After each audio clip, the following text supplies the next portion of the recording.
Mga kababayan, mga katambay, si Kamanong po, nagbabalik na naman po muli para po magkomento po sa inyo dito po sa Tambayan Makabayan. Samahan niyo po ang inyong lingkod, magkomentuhan po tayo. Magandang umaga po muna sa inyo, tanghali, hapon, gabi at madaling araw po.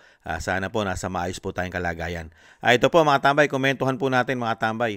Ito pong ginawa po nilang resolusyon dito po sa Senado tungkol po sa house arrest ng dating Pangulong Duterte kung sakali pong maaprobahan po ng ICC ng interim release at kung ito po ay papayagan na makabalik ng bansa, mga kabayan, ay gumawa na po sila ng resolusyon na house arrest at pinaboran po ito ng marami pong senador. I think 15 senators po ang pumabor at 3 pong senador ang no, ang hindi. At 2 senador po ang nag-abstain, mga tambay. Pakinggan po natin at komentuhan po natin, mga tambay. Lalong-lalo po yung mga hindi pumabor. Ito po, mga tambay. Pakinggan po natin ang nangyaring botohan po sa Senado. No more in period of amendments? No more, Mr. President. So this is the PS Resolution 144 which you drafted and Yes, Mr. President. Different from the other resolution, the original resolution Mr. filed? President. This is for me, this would have been the best compromise where we're focusing only on the humanitarian issue at hand, Mr. President. All right. So move. So any objection? Hearing none, the Secretary will conduct a roll call, nominal voting, roll call vote. Roll call vote. Senator Aquino. Senator Cayetano Alan. Senator Cayetano Pia. Senator De La Rosa. Senator Ejercito. Senator Escudero. Senator Estrada. Senator Gatchalian. Senator Go. Senator Ontiveros. Yan po, mga tambay. Si Ontiveros po. Senator Ontiveros recognized. Salamat po, Mr. President. Mr. President, ginagalang kong mga kasama. With due respect sa mga may akda at taga-suporta ng resolusyong ito, nakatayo po ako dito para ipaliwanag yung aking boto ng no. Una po, sang-ayon ako na ang humanitarian considerations ay esensyal na bahagi ng hustisya. At tama ang dapat makoncern tayo sa general welfare at dignidad ng lahat ng mga Pilipinong nasa ibang bansa, ng lahat ng ating mga nakatatanda, at ng lahat ng mga persons deprived of liberty. Pero Mr. President, hindi tayo nagdi-deal sa sufficient facts. Wala pong indikasyon na ang ICC ay nagpapabaya sa pagbantay sa kalusugan at kagalingan ng mga taong nasa kustodiya nila. May panayam rin po, ilang araw ang nakalilipas, kung saan sinabi ng pamilya ni former President Rodrigo Duterte na he is well, even jolly, at kaya pa ngang makipag-usap tungkol sa maraming topic, kasama ang politika, flood control, at love life. Ang panawagan para ang gobyerno ay mag-advocate para sa interim release o house arrest ni former President Duterte, maaring nakakouch sa humanitarian terms. Pero nagmumukha ring isa pang halimbawa ng ating gobyerno na nagbibigay ng special treatment sa isang makapangyarihang individual. Paano po special treatment po yung senadora? Kinidnap nga yung Pangulo. Yung dating Pangulo po kinidnap. Special treatment po ba matatawag doon? At hindi nyo po kinwestiyon yan sa Senado. Never nyo po kinwestiyon yan at pinag-usapan yung ginawang proseso ng pag-aresto sa dating Pangulo. Tama po ba yun? Naaayon po ba sa batas ng Pilipinas yun? Sa ating saligang batas? Na ganon ang pag-aresto sa dating Pangulo? Na hindi man lang po ito dinala sa korte? Kinwestiyon mo po ba yan? Risa Hontiveros? Aba, ibang klase pala, mga kabayan. Ibang klase po wala utak nito. At ito pa po yung isang bumoto po ng no, mga kabayan. Pakinggan po natin itong isang bumoto ng no. Ibang klase po itong mga tao na ito, mga kabayan. Ito, pakinggan po natin isa pang bumoto ng no. Ng no. Ulitin po natin. Ako po ay bumuboto ng no. Pinakinggan ko ang mga sponsorship speeches ng ating mga kasamahan. Tama naman. May basehan para sa humanitarian consideration dahil may edad na. Hinihingi ng isang paraan para ma-house arrest. May basehan po ito base sa mga argumento na nabanggit kanina. Subalit, ayan ang nabanggit kanina ng ating majority leader na si Senator Zubiri. Sinabi niya, magagalit ang mga biktima ng EJK. Libo-libo ang pinatay. Libo-libo pa ang nawalan ng ama, ng ina. Paano naman po yung mga pinatay na nawalan din po ng ama, nawalan na anak? Ginahasa, di ba? Ni-rape ng mga addictus, ng mga kriminal. Wala pong justice para sa kanila. Ibang klase po kayo, Senator. Saan po ba kayo? Naging senador kayo ng bansa. Mas pinoprotektahan nyo mga kriminal. Paano naman po yung libo-libo rin po na ginahasa at sinugi at pinatay ng mga addictus at mga kriminal? Wala lang pong kwenta ang buhay nun. At wala rin kwenta ang mga pamilya nun na nagdadalamhati. Samantalang ito'y kalaban ng gobyerno, salot ng lipunan. Hindi po ba? Hiyang-hiya naman po hiyang-hiya po tayo dito kay Senator Kiko at kay Senadora Risa Hontiveros. Kasi po hindi nagsalita si Bam Aquino Nagbumoto lang po siya ng no pero hindi po siya nag-speech, mga tambay. Hiyang-hiya tayo dito kay Kiko Pangilinan. Bakit po ba dumami ang kriminal at mga kabataan na nasasangkot sa krimen? Sino po ba may akda ng juvenile law? Ako po ba? O siya? Na naging problema po ng bayan. Mga kabataan nasasangkot sa mga illegal na pulburon, krimen, pero hindi napaparusahan dahil sa batas niya. Ibang klase itong tao na ito. Pinoprotektahan po.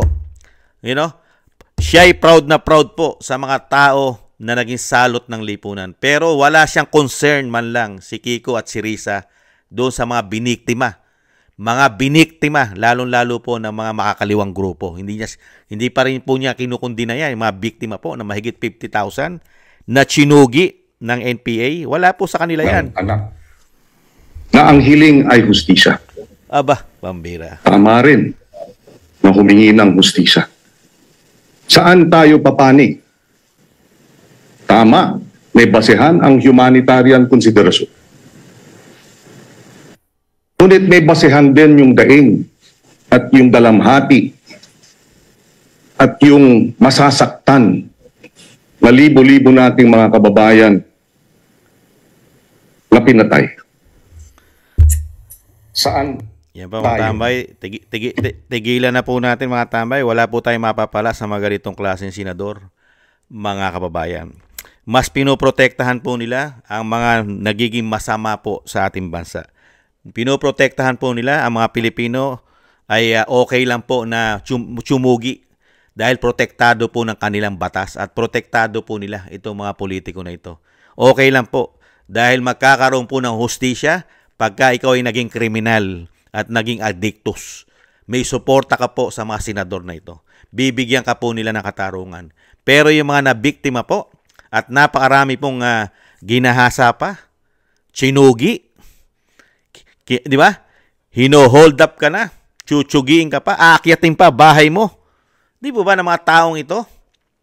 Hiyang-hiya naman tayo sa kanila. At syempre po, tingnan po natin mga kabayan, ang mga trabaho po nitong mga senador na ito. Ano po ba mga legasiya nito? Katulad po nitong si Kiko, ano po ba legasiya ni Kiko, mga tambay? Tingnan nga po natin ang legasiya ni Kiko. Ito po ang legasiya ni Kiko, mga tambay. Tingnan po natin. Maganda yung legasiya ni Kiko Ang kanya pong batas, mga tambay. Tingnan po natin yung legasiya ni Kiko. Pakinggan po natin yung kanyang kaya po ang kriminal po sa atin, talaga bata pa lang natututo na po Dahil po sa kanyang batas, natututo na pong gumawa ng masama, lalong-lalo po pag ito po'y nagagamit po kasi ito ng mga kriminal eh. Yung kanya pong batas ay nagagamit po ng mga kriminal, lalong-lalo po ng mga pulburon lord, ang mga kabataang minor de edad. Hindi po ba? Nanindigan ng senatorial candidate na si Kiko Pangilinan o walang dapat baguhin sa juvenile justice law. Ayon kay Pangilinan, maayos at kumpleto ang mga panuntunan ng batas. Posibleng ang pagpapatupad lang daw nito ang problema. Sa ilalim ng batas, absuelto sa criminal liability ang bata na edad 15 anyos pababa. Pero ayon kay Davao City Mayor Rodrigo Duterte, dapat itong baguhin. Pabata ng pabata raw kasi ang mga nasasangkot sa krimen. Pero si Pangilinan, hindi raw naniniwala na may kakayahan ng mga bata na maging mastermind ng mga krimen o sindikato. My position is clear, no? The law in itself is good. There are gaps in its implementation, and I think the issue really more is implementation. So we may not be on the same side should that happen. No? Nakita niyo po katarantaduhan itong senador na ito, umano. Wala naman daw po kakayahan na maging sindikato. Ginagamit nga na sindikato itong mga bata na ito itong 15 anyos. At itong 15 anyos, hindi po bata na ito. Okay na po, usto na po edad nito. 15 anyos pababa. Hindi po ba napaaganda ng batas na ito na ginawa niya? Tuwan-tuwa po mga sindikato. Tuwan-tuwa. Kasi sila po ang nagagamit. Hindi po ba? Dahil sa batas ni Kiko, juvenile law, ibang klase po siya gumawa ng batas. Pumapabor po. Pumapabor po sa mga kriminal dahil nagagamit ang mga kabataan. Di po ba? Gagamitin talaga yan. Dahil nga po, pag nahuli, ay hindi mo pwedeng sampahan ng kaso. Ibang klase po. Lusot. Di ba? Di po ba? Dadalhin lang po sa DSWD. Mga kabayan, pangangaralan. Mga ilang araw, linggo, ilalabas na. Gagawa na naman ng krimen. Ganyan po ang batas ni Kiko Pangilinan. Ano naman po ang pinagagawa ni Risa Hontiveros, mga kabayan? Ano naman po ang kanyang pinagagawa sa Senado? Para po pabagsakin ang mga sinasabing umanong kalaban at gusto niyang pabagsakin sa politika. At siyempre po, pati po ang mga gusto pong sinasabing ito po ay magiging hadlang sa kanyang landas politikal. Hindi kaya? At gagamit daw po siya ng testigo na hindi niya binabayaran, mga kababayan. Balik tanaw po natin. Investigation ni Senador Risa kapalit ng... Ito po, hindi po siya nagbabayad ng mga witness. Investigation ni Senador Risa kapalit ng financial assistance. Pumayag ako dahil sa panahon din yun, nangangailangan din ako ng pera. Binigyan ako ni share ng email ng opisina ni Sen Risa upang magpadala ng formal na email kahit anong aking sabihin daw. Sabi niya kapag nakipag-usap ako sa kanila, sabihin ko lamang na taga-kingdom ako at lumabas na sa ministry at idagdag ko daw na sinasaktan ako ni pastor. So sa aking email, sinabi ko doon na galing ako sa kingdom at lumabas noong 2021. Ilang araw pagkatapos noon. Yan po, di po ba mga tambay? Binabayaran po yan, milyon daw. At para sabihin po na sinungaling po ito, si alias Rene, ay dinimanda po nila yan. Dinimanda po niya kasama po mga ilang vlogger. Hindi po ba para sabihin na nagsisinungaling si alias Rene. At sinampahan din po siya sa Ethics Committee ng Senado. Hindi lang po natin alam kung ano na po nangyari diyan po sa sinampa po sa kanya sa ethics, mga tambay. Sinampahan po siya. Ang nakakalungkot lang po mga tambay, itong mga senador na ito, nakita nyo po mga trabaho, pero pinasisinungalingan po nila lahat yan. Ganyan po katindi itong mga senadora na ito at senador. Napakaganda po ng ginagawa sa bayan ito. Matagal na po mga politiko ito. Pero nakita nyo po ang mga ginagawa po sa ating bansa. Gamit ang ating pera. Ibang klase, puro pang sarili. At talagang pinoprotektahan pa nila. Ang sinasabing po pwedeng gumawa ng kasamaan. Bata pa lang. Ibang klase. At ito naman po ang sagot po ng Senate President. Mga bayan, nag-abstain po ang Senate President. Ibang klase po. Siya po ang Senate President ng 6 na taon sa panahon po ni dating Pangulong Duterte, mga kabayan. Pero ito na po siya ngayon. Ito na po ang kanyang paninindigan. Hindi po siya bumoto ng yes, pero nag-abstain po siya, mga tambay. Setup ko lang po. Ito po, pakinggan po natin ang Senate President, mga kabayan. Ang kanya pong paliwanag. Hiyang-hiya naman tayo sa mga senador na ito, mga nagtandaan na po. Your Honors, I am faced with two equally important issues affecting life and liberty. To afford PRRD with the optimal condition of his detention that will be beneficial for his physical and mental health, while taking into consideration the plight of the families who are seeking justice for the alleged crimes against humanity. I am supportive of any efforts to bring comfort to PRRD and to uplift his well-being during this crucial time. However, my choice or decision in my conscience might even help in further dividing the nation. Therefore, I register an abstention. Abstain po siya, mga tambay, at hindi po siya direktang bumoto na yes para po sa sinasabi po nila na house arrest kung ito'y makakauwi sa Pilipinas, mga kabayan. At ito po ang mga bumoto, mga tambay. Napakahaba po nung video eh. Anuhin ko na lang po yung mga bumoto po, mga senador. Ayan po sila. Kung nakikita nyo po, ang mga bumoto po ay babanggitin po natin. Sila po yung mga senador. Ayan, unahin po natin yung mga bumoto po ng yes para pabor daw po sa magkaroon ng house arrest ang dating Pangulo, mga kabayan.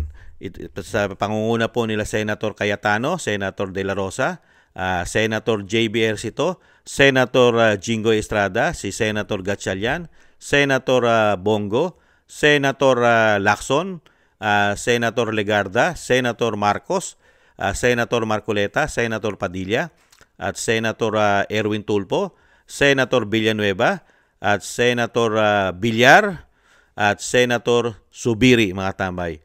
15 po ito. At yung bumoto po ng no, alam na po natin. Unang-una po si Risa Hontiveros, Kiko Pangilinan, Bam Aquino. At ang nag-abstain po ay dalawa, ang Senate President at si Tulfo, si Rapi Tulfo, mga tambay. Ang isang Tulfo, mga kababayan. Yan po, mga kababayan. Hiyang-hiya naman po tayo sa mga senador na ito. Halos lahat po ito ay senador nung panahon po ni PRRD. Senador po ito. Ito mga ito. At yung ginawa pong war on drugs o yung sinasabing pagsugpo sa pulburon, binadgetan po yan. Meron pong approval ng Kamara yan, ng Kongreso. Hindi po magiging successful yang pong pagsugpo sa war on pulburon ng dating Pangulong Duterte kung hindi po ito binadgetan at sinuportahan ng Kongreso. Kailangan po ng pera dyan. Hindi po ba? At noong mga panahon pong yun, ang Senate President ay si Tito Soto.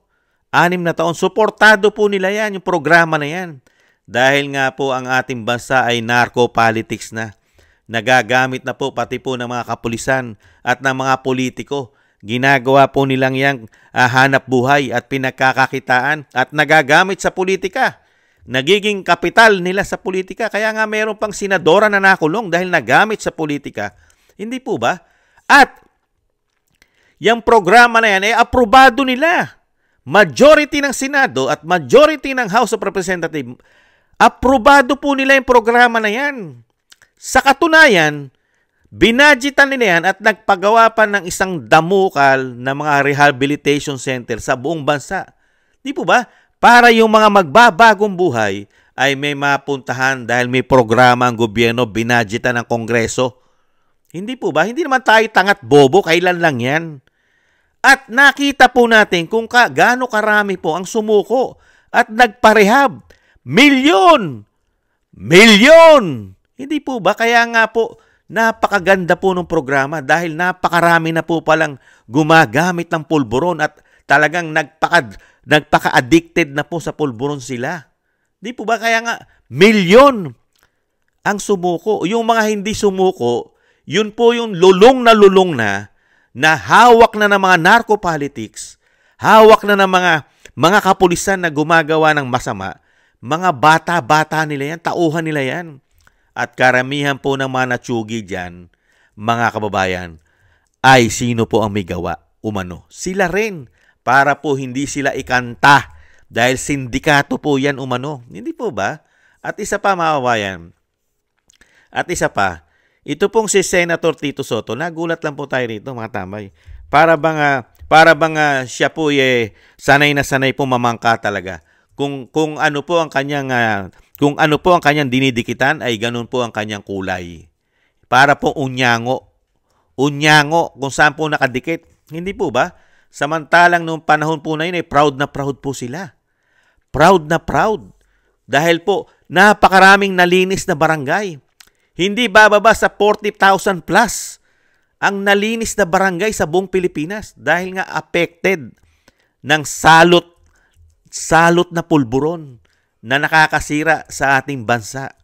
Hindi po sa mga kabataan, sa pamilya natin, kahit po ang ating magulang, kahit po tayo ay pwede po nga malulong dyan kung papasukin natin yan dahil nga laganap na laganap sa ating bansa. Hindi po ba nabigyan tayo ng seguridad? Security, idinagdag lang po natin. Kaya nahihiyang-hiya naman tayo dito sa mga senador na ito na itong si dating Pangulong Duterte parang walang ginawang kabutihan sa kanila. Mga kabayan, anina po natin ito si Kiko, si Bam, saka si Risa, expected na po natin yan. Dahil wala naman pong ginagawang maganda pa sa ating bansa ang mga tao na yan. Hindi po ba? Katulad po nito ni Boy Pagpag. Di ba si Boy Pagpag gusto pakainin tayo ng mga tira-tira? At yung pinagmamalaki niya na batas daw, na siya daw ang may likha. Katarantaduhan yun. Hindi lang siyang lumikha noon, yung sinasabi nga pre-tuition. Mga bayan, hindi nga naaprubahan ng pinsan niya yun eh. Nung panahon ni Pinoy, hindi po naaprubahan yun dahil hirap na hirap silang budgetan. Di po ba yung mga pre-tuition, yung pre-university, yung mga state university natin, di ba? Hindi naman po naaprubahan yan eh. Dahil nga po laganap din ang korupsyon nung panahon po ni Pinoy. Hindi po ba laganap ang korupsyon? Kaya nga hirap na hirap sila magbigay ng maraming pabor sa mga tao at sa ating may hirap. Di po ba nadanasan lang natin na magkaroon ng pre-tuition sa mga state university na hindi na tayo singilin, lalong-lalo po sa requirements ay tayo papasa at papasa sa requirements ng ating mga anak? Di ba libre? Kay dating Pangulong Duterte lang yan kasi nahanapan niya ng solusyon kung paano ba-budgetan ang programa. Pero ang credit dito, kine-credit ni Bam yan. Akala mo siyang humanap ng paraan. Samantalang nung panahon ni Pinoy ay hindi nila magawa ng paraan yan. Kahit po nung panahon ni Gloria at panahon ni Erap, hindi po nila mailibre o totally na pre-tuition na po ang colleges sa state university sa ating bansa. Hindi po ba? At dito naman Kikiko, ano aasahan mo Kikiko? Nakita mo yung juvenile law niya? 15 anyos pababa. Ibang klase. Tapos hahanap ka ngayon sa Pilipino, mga kabayan, ng proseso, tapos hindi man lang ninyo nakita ang ginawa ng dating Pangulo sa bagay. Nababalita, mga makakaliwa daw po ito umano eh. Sumusuporta daw po ito sa mga kaliwa. Expected na po natin yan. Lalong-lalo si Risa. Ano maasahan natin kay Risa? Mga kabayan, nakita nyo po, ito po, maraming issue rin po ito lalo si Risa. May issue po ito na hindi nagbabayad ng mga tanim witness. At may issue pa ito sa PhilHealth. At may issue pa rin po ito sa mga komisyon. Pinaputok po ni dating Senadora Cynthia Villar, may issue rin po ng mga komisyon yan. Si Risa Hontiveros, mga kabayan. Kaya huwag siyang hindi po nila wala po silang karapatang magmalinis. At isa pa, itong mga senador na to, hiyang-hiya po tayo dito mga tambay. Yung sinasabi ko nga po, hindi man lang nila kinuwestiyon ang ginawa po ni BBM na pag-aresto sa dating Pangulo. Never po nilang kinundi na ang kung tama ba ang ginawa nilang pag-aresto at never din po nagsalita dyan ang mga men in uniform sa ginawa po nila. Never! Hindi po sila, kaya po yung ating mga kasundaluhan, lalo-lalo po ang AFP at PNP, mga kabayan, yan po ang mga naghudas din umano yan sa isang Pilipino. Ipinamigay mo ang isang Pilipino na hindi mo binigyan ng tamang proseso ng batas? Di po ba mga taksil ng bayan ng mga yan, umano? Katulad po ng pamahalaan ngayon. Tapos hahanapan mo ng due process, hahanapan mo ng tama, hahanapan mo ng katarungan. Katarungan ang pinagmamalaki mo. Nasaan ang katarungan ng mga biktima nitong war on pulburon? Halos lahat po yan ay problema namin. Problema namin sa lipunan yan. Dahil baka kami isang araw ay mga biktima ng mga salot na yan. Tapos ginagawa nyo na issue na sinasabi nyo na nasaan ang katarungan nila. Pero never nyo naman mabanggit ang katarungan namin. Kaming mga normal na tao na binibiktima ng mga yan. Kung hindi nga natsugi yan, bay salot pa rin niya sa lipunan. Hindi naman magbabago yan. Dahil nga hindi naman sila nagpunta sa mga rehabilitation center na pinagawa. Itinayo ng Duterte administration. Hindi po ba? Dahil nagpakasama nga sila. Tapos, itong mga tao na ito, si Risa Hontiveros, si Bam Aquino, si Kiko Pangilinan, wala man lang ka-concern sa mga biniktima ng mga hayop na ito. Ito mga hindot na ito. Ito mga demonyo na ito, umano. Wala man lang silang concern sa mga biniktima ng mga normal na Pilipino. At meron pang kinabukasan. Kasi itong mga tao na ito, wala na kinabukasan ito sa ating bansa. Never na. Dahil nga lulong na sila, addictus na. Wala na silang kinabukasan. Samantalang yung mga binibiktima nila, ginagahasa pa nila, sinutsugi pa nila, ay napakalaki po ng pakinabang ng bansa dyan. Hindi po ba? Dahil karamihan po ay mga biktima ay kabataan. Di po ba? Ginagahasa pa, pati nga matanda. May kinabukasan ng mga Pilipinong biniktima niyan. At nasaan ang hustisya at human rights ng mga kamag-anak, pamilya ng biniktima ng mga yan? Never niyong kinundi na at binigyan ng hustisya. Di po ba? Dapat nga, sa totoo lang mga kabayan, dapat nga ang gawin ng gobyerno dyan, tulungan yung mga biniktima nito mga salot na ito ng lipunan na hindi nagbago, nagpagamit sa mga narco-politics. Hindi po ba? Dapat nga yung mga biniktima ay suportahan pa nga ng gobyerno. Dapat yan yung mga biniktima. Dahil yan ay nawalan na kinabukasan, lalo-lalo yung mga kabataan na nag-aaral. Di po ba? Biniktima ng mga yan. Dapat nga yan tutukan ng gobyerno, hanapan ng solusyon ng mga senador at congressman na makatulong dahil nawalan na kinabukasan ng pamilya niyan. Dahil biniktima ng mga salot na ito na pinuprotektahan ng mga politiko ngayon sa panahon natin ngayon. Protektado sila ngayon. Pati po ang pamahalaan natin, pinuprotektahan po yata ang nagiging problema at salot ng ating bansa. Nakakahiya. Nakakahiya po maging Pilipino pagka ganito mga politiko ang maglilingkod sa iyo. Nakakahiya na maging Pilipino ka.